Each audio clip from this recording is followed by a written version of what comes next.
Hello, I'm Doug Musio. This is City Talk. 1.3 million New Yorkers live in households where the cupboard is sometimes bare. Nearly a third are children. 1 in 9 U.S. households are quote-unquote food insecure, bureaucratese for hungry. 12.4 million U.S. children live in households that cannot always afford enough food. A collapsing economy and the loss of millions of jobs has created an unprecedented demand on emergency food programs, and a record number of New York City emergency food agencies are running out of food and turning the hungry away. These numbers are grim. Grimmer still is the human toll.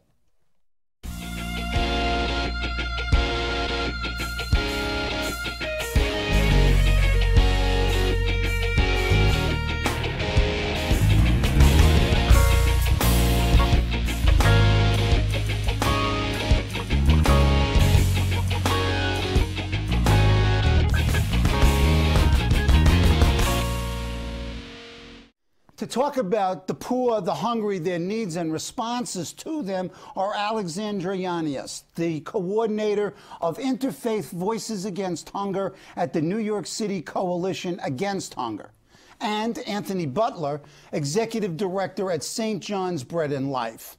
The Coalition Against Hunger represents more than 1,200 nonprofit soup kitchens and food pantries in New York City and assists more than 1 million New Yorkers who are forced to use them. St. John's Bread and Life serves 1,000 meals a day to the hungry in Brooklyn and Queens. In addition to providing bread, they provide food for the spirit. Welcome, Alexandra. Welcome, Anthony. I mean, this seems like the worst of times, the winter of our discontent. What are you seeing among your member organizations, and what are you seeing on the ground in the soup kitchens? So, I mean, I think everyone's been reading all the headlines about increase in hunger, increase in poverty, and this year we did our annual hunger survey, found that from last year, 28% more people are coming to agencies like Tony's, food pantries and soup kitchens in New York. And on the other hand, we were talking about this before, that this is not something that popped up yesterday. Hunger has been happening in the United States for decades, for centuries. So I think, we can look at this as a crisis, and it certainly is a, increasing need, but it's not something that's going to go away when the economic crisis is over either. There's a lot of structural reasons for hunger in America. There's a lot of structural reasons for the kind of inequality that you're seeing in New York and throughout the country. Yeah, I mean, and just looking at the founding dates of your organizations, yours in 1983 and yours in 1980, I mean, the early 80s, obviously were a time of severe need as well. And sort of going back for this interview, this sort of vast network of volunteer organizations that are serving the hungry is just, and lightly funded. It's almost a miracle that, you can multiply the loaves and fishes if you might. Talk about what you're saying. Very similar numbers. We're seeing 22% increase in the number of people we've seen these 6 months versus 2007. Particularly among seniors are up 30%. It's a fixed income crowd. I think is a big part of that, and children, very young children. The kind of under 5 crowd. So are you seeing any changes in the demography of your clients, or does it tend to be fairly similar? It's similar, though. There is a growth in the number of working folks. It's not, we were laughing about this before, it's the Wall Street folks who are getting laid off aren't coming to our food pantries. But the people who are doing dishes in the restaurants that they were going to, or driving cab, or the messengers, they're the folks, because about 40, I'm thinking my last number is 46, 47% of my folks are working full-time. The families are. Maybe not one job, it might be carved together 2 or 3 jobs, make 40, 45, 50 hours a week. And the big thing, we serve a lot of day laborers, and the construction downturns really hit them. Because they're not getting picked up for work. These people do day work, and they're only working 2 days a week, 1 day a week. You guys did really an excellent survey, and in fact, it was Kate Lucadamo's story in the Daily News of November 25th that led me to call your organizations and invited you to talk. Talk about your study here, this no bailout for the hungry. So every year we do a hunger survey. This is something we've been doing, I think, for the last 10 years at least. So, something like that, Yeah, so And we just do it to compare kind of what we're seeing in terms of numbers of people coming in, but also the kind of resources on which these agencies have to rely. Another fact that we got from this is 72% of the agencies, or 300 total, said that they'd had their government funding cut at the same time as they're seeing 30% more people. Right. And you can be a terrific agency like Tony's St. John's Bread and Life in Brooklyn, but you can only make dollars go so far. So when you have 30% more people and up to 50% less funding, I mean, it doesn't take a scientist to figure out. So your governmental funding is down. What about private philanthropy? I mean, how are you guys funded, number one? Well, and what's the, what's happening? Yeah, I mean, I'm funded, 89% of my money's private, either foundations or private donors. It's only 11%. And you're a nonprofit. Nonprofit. It's only 11% government money, and that's been reduced, my contracts there. Not sure how it's going to play out. Too early. This is the big fundraising time, in reality, and not sure how it's going to play out. And the foundations are getting hit. We've had some foundations have already asked us to kind of stretch out our grants because they got hit with the market downturn. And it's this increasing need, as you alluded. This kind of very thinly funded. Most traditionally, all emergency food come out of church-based. Originally, it was you collect on Sunday, give out on Monday, kind of thing. Exactly. And still that we depend so much on donations, and that kind of donations both in terms of cash and food. as well as food. What sort of a side question, but really sort of central to my interest is. You're a faith-based organization, and the coalition obviously deals with both faith-based organization, whatever the faith, and more secular or non-sectarian. What is your relationship to the religious community and non-faith-based and other faith-based organizations? Just give a 2-second background. I mean, there's two sorts of faith-based in the emergency food. One is the one that's sort of giving out food as part of their evangelical mission, and then there's faith-based like ours. I like the phrase that some people are trying to save other people's souls. My faith-based organization, the only soul I'm trying to save is my own. Okay. And so it influences. But you're trying to feed the body of the others. Right, and that's what it is. Okay. So it's interesting distinction. Taking that ethical value and applying it to the world. Right. And so that's where we come out. And still operating within the general biblical commandment to feed the hungry and succor the poor. That's exactly what comes to the attitudes like that. I mean, 75% of the agencies we surveyed, identify as faith-based. Whether that is what Tony describes as the two different kinds, but many of them are faith-based in whatever capacity. Which is why my title is Interfaith Voices Against Hunger Coordinator. Right. Okay. Typical day. At St. John's, you've got a standing facility and a mobile soup kitchen. Yes. Who do you serve? How do you serve it? How do they get there? 7:30. People are lined up outside for breakfast. Our food's kind of we say it's good diner food. That's what we serve. Oh, good. It is. Hey, we got the menu today. I think is sausage and eggs and coffee. So. So people will be lined up there. We're also at the same time. So we're preparing. All meals are prepared then. At the same time, we're loading up with the same food, our mobile soup kitchen, which goes to, does breakfast and lunch 5 days a week and provides social services off the back of it, too. We also have, at the same time, we have a food pantry, the first actually digital food pantry, where food pantries are moving towards choice, because people should choose what they eat, just like you and I do. We actually have people order off a touch screen based on nutrition. So basically stuff they're awarded a certain amount of points, based on their family size and their need for their food pantry. That's groceries. And then they choose, they hit grains and pasta comes up or rice or what. Wow. And great use of technology. Well, I believe that technology, there's always been a bias that technology seems kind of white middle class world. Right. Technology is the normative thing. We're sitting surrounded by it right here. And so that in any community, technology, and we want people to have an opportunity to start engaging in that. So we use that. And we've stilted the thing because nutrition is one of the other things is obesity is very high in poor neighborhoods. And so if you overlay diabetes and communities that don't have fresh produce are almost identical. So when you order off our food pantry, you have to, stuff that's more nutritious is cheaper, stuff that's less nutritious is more expensive. It's Whole Foods upside down. Nice. Good incentives. So you do 1,000 of these meals? We do actually more than 1,000 of those numbers. We're doing about 1,600 meals a day now. And and that it's increased over time. Yeah. This is just since July, correct? Yeah, it's July, Wow. How does a client? Yeah, right. We call them guests, actually. Guests. I like the language. Term we use. How do guests come to you? Show up. That's literally it. You show up. A soup kitchen, any of us can wander in and eat, stand in line, get a tray and eat. Now, for the food pantry, we do assess people. They have to be under the poverty level, and we assess their family structure. Okay, talk about, just define the difference between food bank, food pantry, and soup kitchen. Well, soup kitchen's hot food. So that's on the ground serving of the food. Yeah, you just cook up food. And it's prepared. Right, prepared food. Food pantry are groceries.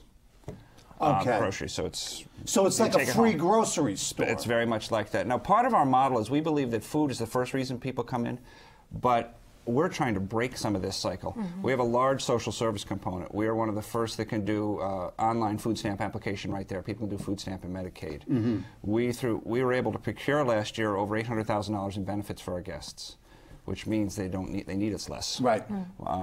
We do tax prep. We're doing a whole preparation with tax prep so people get their earned income tax credit. Those monies come back to the community. It's far more than simply food. It's also services as well as this. In the mission statement, it's imbued with the notion of service. It's imbued with the notion of the inherent worth of the individuals. Yes. How do you do that? I think we just built a new building that's very dignified, and people are amazed when they come in. It's having the technology. It's having a library. The two faces on the street are our dining room and our library. A library with internet access and books that people can borrow. We have a chapel for private prayer space, not for services, but people need a private place to get away. Irrespective of denomination. Just a quiet place. We have, even using the language of guests like that, it's not that question of the deserving or undeserving poor. Everybody. Okay. And continue treating like that. It's under the orientation and so on and so forth. Sure. And from our Catholic and Christian perspective, it's in our mission statement that you see the face of Christ. So if you're encountering, every time you're encountering someone, you're seeing someone who's better than you. Right. Then it influences how you treat them. Interesting. Your agency serves the servers. How do you serve them? Well, we're an advocacy organization primarily, and one of the things, Tony brought up the issue of food stamps and the issue of bringing in different kinds of things to reduce the demand for programs like this. You mentioned earlier 1983 is kind of the critical point for a lot of agencies like this. In 1983, there were 34 food pantries and soup kitchens in New York, and now there are 1,200. And a big reason for that is not because there's been that kind of exponential increase in the number of people who are poor. It's that there's been a decrease in the kind of safety net that we used to have in this country. And under Reagan, under successive presidents, we cut back on that. And we said instead of having, living wage jobs and affordable housing and affordable health care, is that we're going to have these underfunded little charities that can kind of serve on the front line. And they don't have the capacity to do it. So it's just kind of an unfunded mandate, really. Which gets to your earlier statement about the structural causes of poverty. You are dealing, both of you, with, in a sense, the symptoms, the end result. But there is a causal chain here. What is the nature of that chain? How do you break the chain? And then a little bit later on, let's talk about recommendations and likelihoods with the new administration. Yeah, well, I just want to put a plug in. Our executive director has recently written a book that's called And his name is? Joel Berg. How Hungry is America? The title of the book is All You Can Eat, How Hungry is America. It's put out by Seven Stories Press. And basically he outlines a way not only that we can end poverty and hunger in America, but also kind of the history of it. Because I think there's kind of this idea that this is an inevitable kind of consequence. Well, I mean, if you go to the New Testament, doesn't Jesus say, and quoted in Matthew, the poor ye shall have always with you? Right. He does say that, but I don't think he has in these kind of numbers. And I also think in the United States, other countries maybe, Darfur, you have a drought. We don't have droughts, famine. Right. It's a question of distribution and access of food. Right. And I think, a lot of people talk about hunger, and they're like, well, it's not like Somalia. And that's the image of hunger. But at the same time, of industrialized countries, we have some of the highest inequality, some of the highest poverty, some of the highest hunger. So those are the countries we should be comparing ourselves to. That's what we should aspire to, is to be more like, equitable and to be able to feed our own people, as other countries that have the kind of wealth that we have are able to do. This is not an unavoidable consequence. Okay, and those people who are interested in reading a paper by Joel and written by Tom Friedman from the Progressive Policy Institute, you can go to Google, and it's titled Memos to the Next President. So you've sort of articulated some of the causes of this. How should we respond as a society? And then we'll talk about how we, us, the viewers, can respond. Right. I mean, I think the first thing, just not to harp on it, but is food stamps. Food stamps historically one of the easiest ways. First of all, last year the stats, what New York lost $750 million of eligible food stamp money that comes into the community. And we're talking about like 500,000 people are eligible for it and have not. Why? Because I think, I mean, we finger image, which definitely has a criminalizing. To reduce fraud, we finger it. So that's a deterrent. But I presume that the argument, though, is that it prevents fraud. I don't know what the data is. I want to give you an example. Go ahead. A personal example. My wife doesn't mind, but she went on disability for a very serious back condition. She filled out a form online. They called her, set up an appointment, did a Mrs. Butler, when this is available, does a phone interview, so on and so forth. They fill out the online form. She's approved for disability. The money goes into the bank account before we got the approval letter. Get it? She never went to the office. Obviously, they checked. Significant more money, than dignified. Yet some guy who wants $67, in 2 weeks in food stamps has to go through this incredible rigmarole to. So what we do is we criminalize the poor. Yeah, well, I mean, clearly there's a class bias in this as well. So one of the principal mechanisms, I guess, for getting folks out of poverty and out of the, being food insecure, if you will, is through food stamps. Now, I know the city has been active in enrolling people. Who else? How else? Where was someone who was watching CUNY TV and may be eligible for this? How do they get services? How do they do this? How do they? They can come to my place. We are now one of the sites that can do online food stamp applications at our site. Give us the website. www.breadandlife.org. One word? Yes. And if you're not in Brooklyn, we also do what are called paperless office systems, similar to Tony's setup at other sites throughout New York. It's www.nyccah, New York City Coalition Against Hunger.org. Which is a wonderful resource for finding out things. Oh, I know. I mean, I was on both websites, and it's really extraordinarily informative. I just wanted to also kind of build on what Tony was saying. Food stamps are one thing. Another thing we need to look at is kind of how the economy is structured. So why do we have jobs that do not allow people to afford both rent and food? That's the decision people are making, is between paying rent and paying food and paying medical bills. They don't have enough. So we have to look at how we pay people, how we supply housing to people in terms of affordability, because a $16,000 or $1,600 a month apartment is not affordable if you're making $18,000 a year. Right. Just the simple economics. Irrespective if you're on welfare payments, which both on the federal and state level have been frozen for a long time. But there has been a recent change, as I understand, in the basic New York State welfare allotment from, I don't know, $291 to $400, which seems still totally inadequate, and it hadn't been raised in 18 years. Will that have any meaningful impact, or do you really need the structural changes? I mean, what it does is people may take a little bit of less food from my food pantry. Right. And I think, in Joel's book, he kind of lays out kind of the difference between increasing living wage, increasing the social safety net, and increasing charity. And if you increase charity by 300%, it's maybe this much more, this much fewer people who are going to food pantries and soup kitchens. You decrease or increase the amount of affordable housing, you increase the living wage, you increase the kind of social safety net, you can reduce, if not eliminate, hunger and poverty. Okay, now, I mean, being the cynical citizen and political scientist that I'm in. And the good reporter. And what I'm thinking is, I agree with you normatively, but it ain't going to happen. Right. What is feasible, possible, plausible, absolutely necessary, without diminishing the absolute necessity to deal with causes through a program? How do we do this? I mean, the first thing is to reduce the administrative hurdles for extant benefits already. We still have the legacy of the Giuliani administration, where one of his commissioners told me that his job was to nail the doors tight-ish, I've heard the same quote. Yes, and I've heard it from his lips. So to reduce those, so there's monies out there that could be more readily accessed. I don't know what the answer is in terms of the dollars. We're throwing dollars around. I don't know how we're going to pay for all this. $700 million. Every time we turn around, we're giving $700 million to something. Right. But there are literally people who are hungry, if not starving, within the boundaries of the 5 boroughs. And I think the argument is it's not the structural change is on 2 elements. One's a structural societal change to bring the necessary resources. The other thing is these folks are our neighbors. These are not other. These are, as much as we support our neighbors and as much as we keep that, that's the health of our city. Because if you let this go down, we could run some clips of Rio. with tin shacks, and that can very easily happen. That New York, I think, to its credit, has somewhat taken care of its poor more than other cities, much more.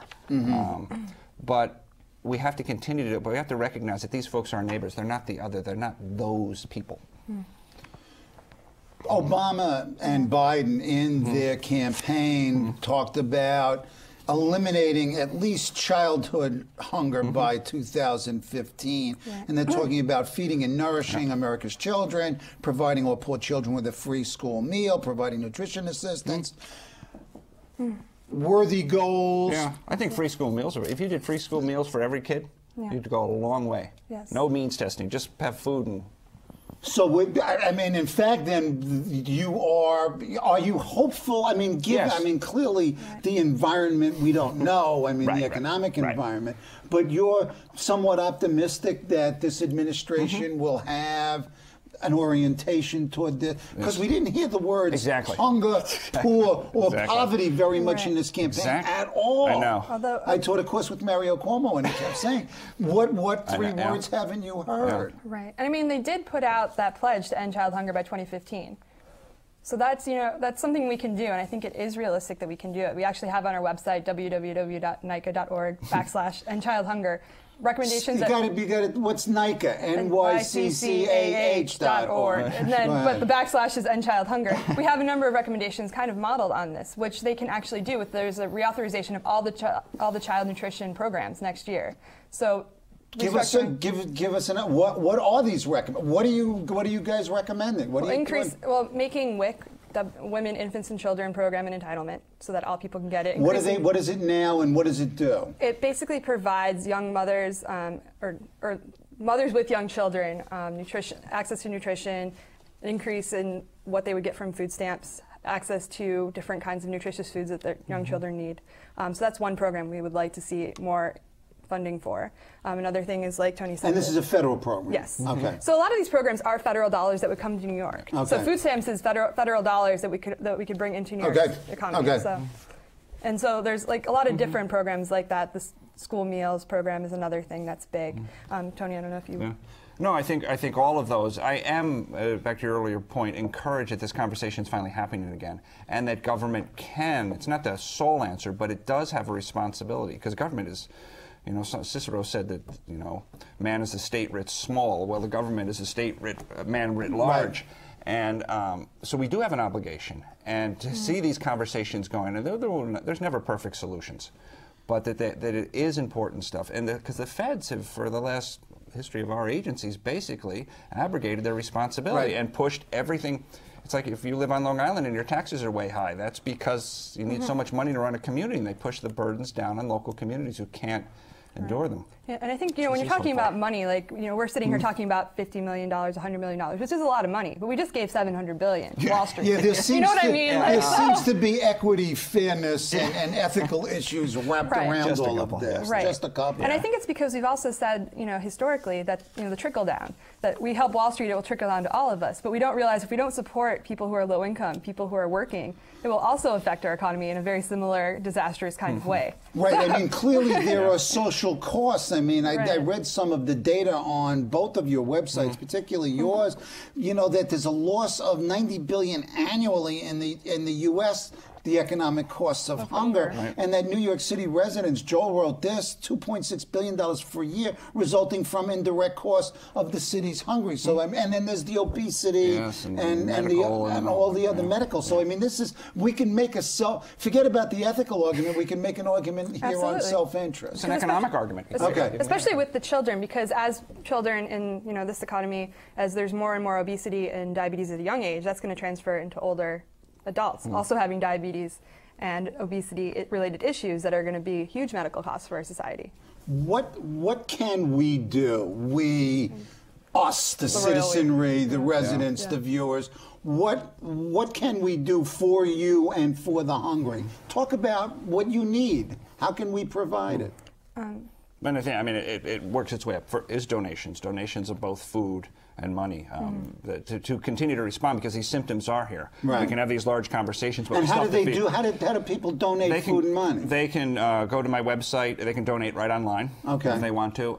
They can also, the website has the contact information to donate food. We pick it up. And Alexandra, same. Well, you know, donations are great, and we also want to emphasize that people can do things like volunteering, but not just once a day. You know, like, you know, we were talking about this earlier. Over Thanksgiving, Christmas, we get lots and lots of people who want to volunteer, which is great. Season, right. But the thing is that we also need people March 13th. We also need people to volunteer. And I think, you know, people have professional skills if they are lawyers or attorneys or teachers, and they can offer those. I mean, you almost any professional skills. Writers. I mean, and correct me if I'm wrong, but like if you go and you say, you know, once a month I'll come in and offer free legal services for 3 hours. That's probably more helpful than going in and. We had last year. Last year we had a group of 3 students from St. John's University who came and volunteered tax prep. I paid their gas money. They needed gas money to come down. I said, and last year we did almost $80,000 in tax returns. People who would not have got their tax returns because they didn't know how to kind of navigate this, or they were afraid. And we're expanding that program this year. And it's great that, because not everybody's going to come and serve soup. Right. I want people, bring your skills, whatever they may be, and we can apply them. Right. And that makes a big change. And it also plants the seed, too. To show that you're a stockbroker, you're a lawyer, you're a pharmacist, or whatever, that you still have an obligation to this, even though you might not be doing the direct work.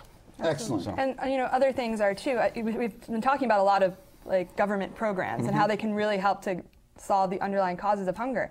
Call your representatives. Make sure they know these are important issues that that you will be looking at when you're voting.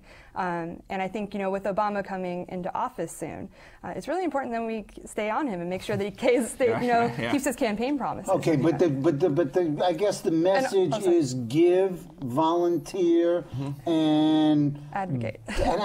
And I think, you know, even at the state level, we're seeing Governor Patterson since April has cut state funding to soup kitchens and food pantries by 22%.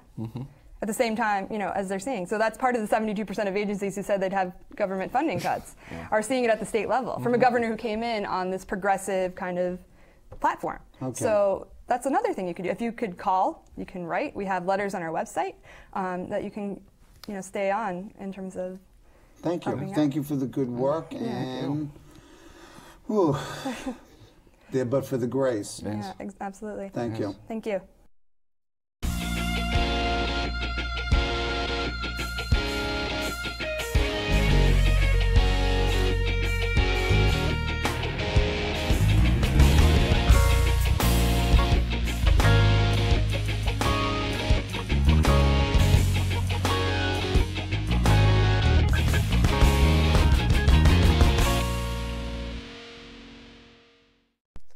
Hello, I'm Doug Musio. Let us know what you think about this show. You can reach us at CUNY.TV. When you get there, click on the bar that says Contact Us and send your email. Whatever it is. Thanks, no thanks, obnoxious, do it. Send it.